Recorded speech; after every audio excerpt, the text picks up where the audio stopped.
So I'm still in my car, but today I've got my little clip-on microphone, so I'm hoping that makes it a bit easier to hear me. I hope also you like my mittens. I got these for Christmas. Oh, the lighting's still a bit weird, isn't it? Okay, hopefully we do all right. Yesterday I read The Henry Adventures, Book 1. So today we're on to not Book 3, we're on to Book 2, The Henry Adventures, Book 2. I'm going to try my very best not to make so many mistakes this time, but I'm not promising anything. Henry returns the diamond.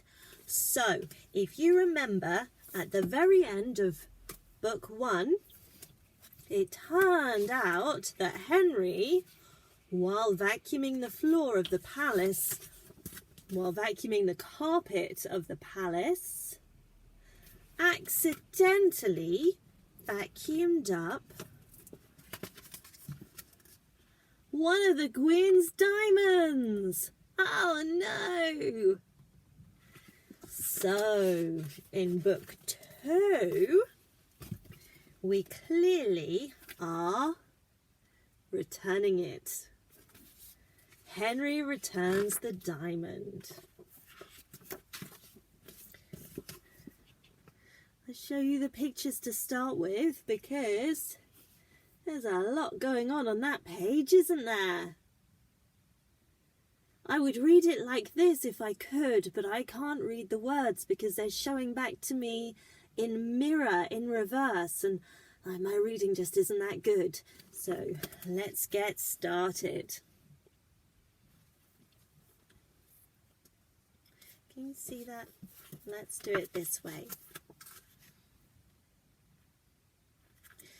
Maybe I'm just pressing buttons.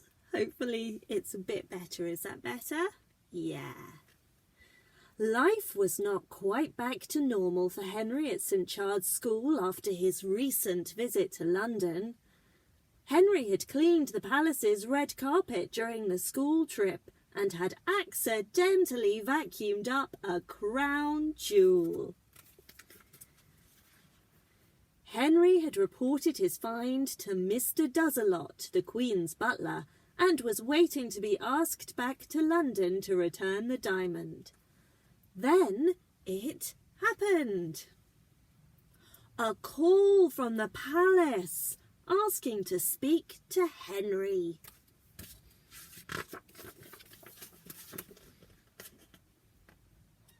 Hello, Henry. Can you please come to London tomorrow? Asked Mr. Does-a-lot.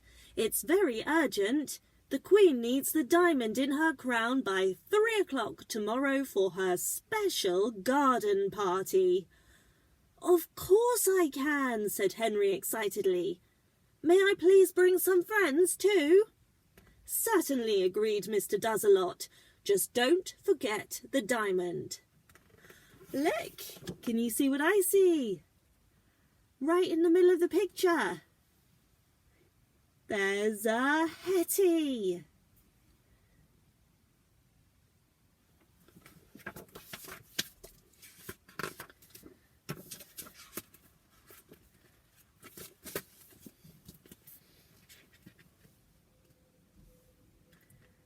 The next morning at Crewkerne train station, they brought their tickets to go to London.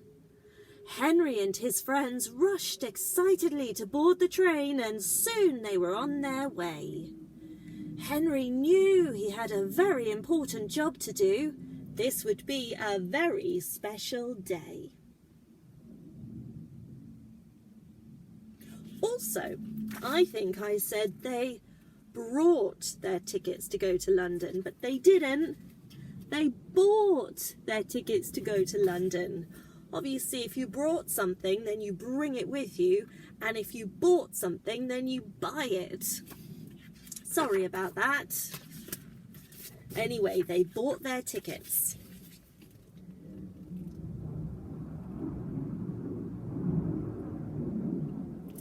There's aeroplanes flying by. I hope that's not too loud on the video recording. Very soon the friends arrived at Waterloo Station, where Mr. Does-a-Lot was on the platform to greet them. "Henry, it's so good to see you again. Her Majesty is very much looking forward to meeting you all." Henry gave a huge smile as he handed over the diamond. "Well done for getting it here safely," said Mr. Does-a-Lot as he put the diamond in his pocket. "Follow me," he said. "We have a car waiting to take us straight to the palace."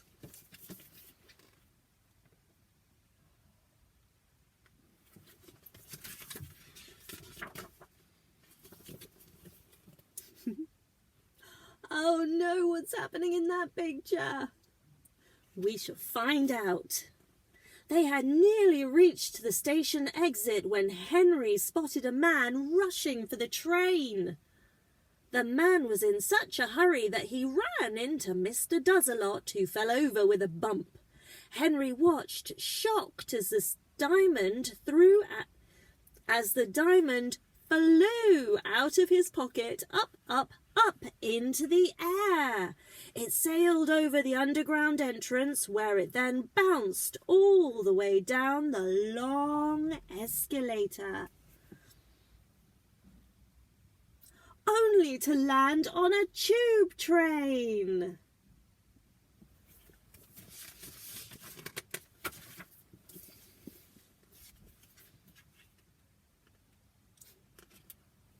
The friends ran to catch the train. They searched the carriage up and down, but the diamond was nowhere to be found. Henry soon began to worry, but as the train stopped for the next station, he saw the diamond. Henry watched as the diamond flew out from a lady's newspaper, up, up, up into the air, only to see it fall into a puppy basket and leave on a bicycle. Well, that's unlucky. The friends ran after the bicycle. They followed it down the busy street, but as the puppy leapt forward, Henry watched as the diamond was tossed high, up, up, up into the air, only to see it fall into a lady's handbag and leave in a car. I think it says taxi. Yes, and leave in a taxi.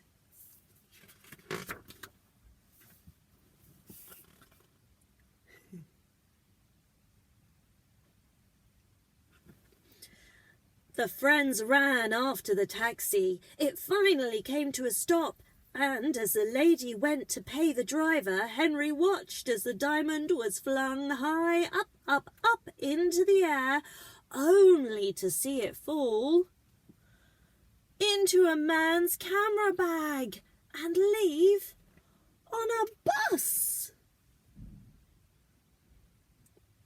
Oh no! That diamond's just going everywhere.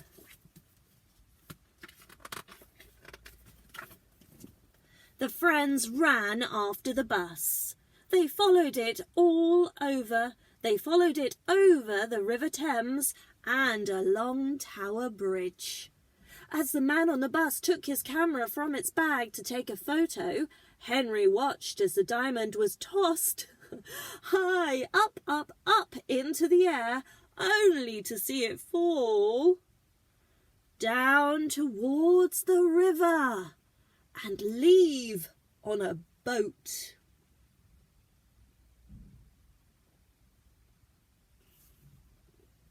Well, at least it landed on a boat and not in the water. They'd never find it if it landed in the water. The friends chased after the riverboat. They hurried down the riverbank to catch the cruise, and when on board they searched high and low. When the boat blew its horn as it slowed for the next stop, the horn sounded quiet at first until the diamond flew out of its hiding place. Henry watched as the diamond was blasted high up, up, up into the air. Only this time, where would it land? Can I just say, I mean, it's magical and all, but I lived in London actually for quite a few years, and I never saw a dolphin in the Thames. I'm pretty sure I'd remember if I did.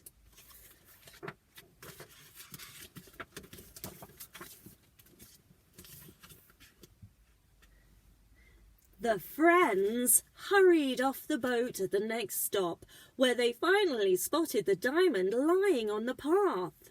Everyone was so happy. They jumped for joy. But as Henry looked up, he saw a big road sweeper cleaning the streets. It was heading their way. They just couldn't believe it as they watched the diamond being swept up into the spinning brushes. At the same time, Henry spotted something else. He looked up to see the start of a horse-drawn carriage. The Queen was returning to the palace. There is the road sweeper, which looks awesome. And there is the very start of a horse-drawn carriage.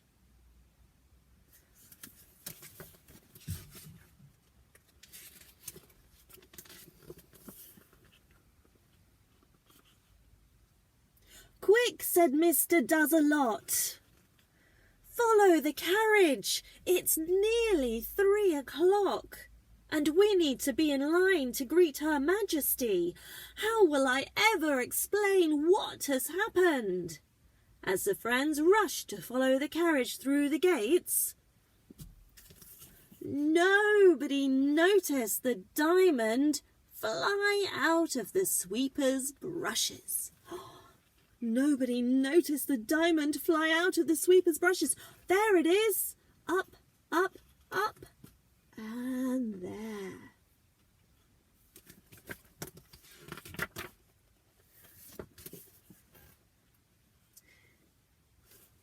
The carriage arrived at the red carpet. The door opened and out stepped the Queen. As Henry looked up, he noticed where the shiny diamond had landed. Can you see it, kids?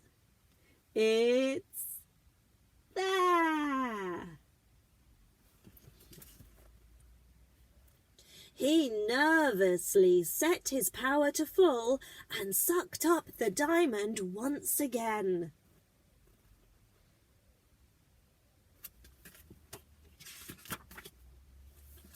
The Queen was delighted as Henry carefully placed the diamond in her crown just where it belonged. "Well done, Henry. You really are a very clever vacuum cleaner," she beamed.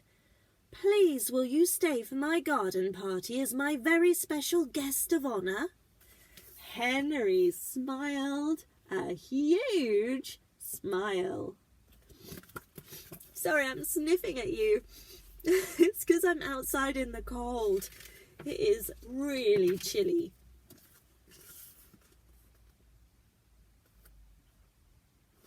Here we go at the garden party. Look at that. I have never been to a Queen's garden party. Wow. That looks uber posh. The friends danced, played and ate lots of delicious food. However, there was one more surprise for Henry.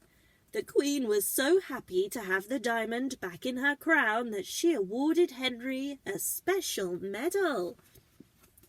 "From now on you shall be Sir Henry," announced the Queen.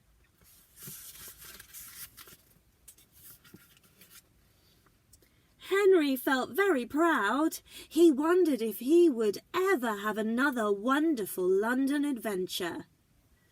But he wouldn't have to wait very long to find out.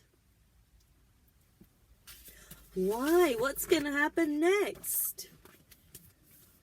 That says, "Goodbye, Sir Henry."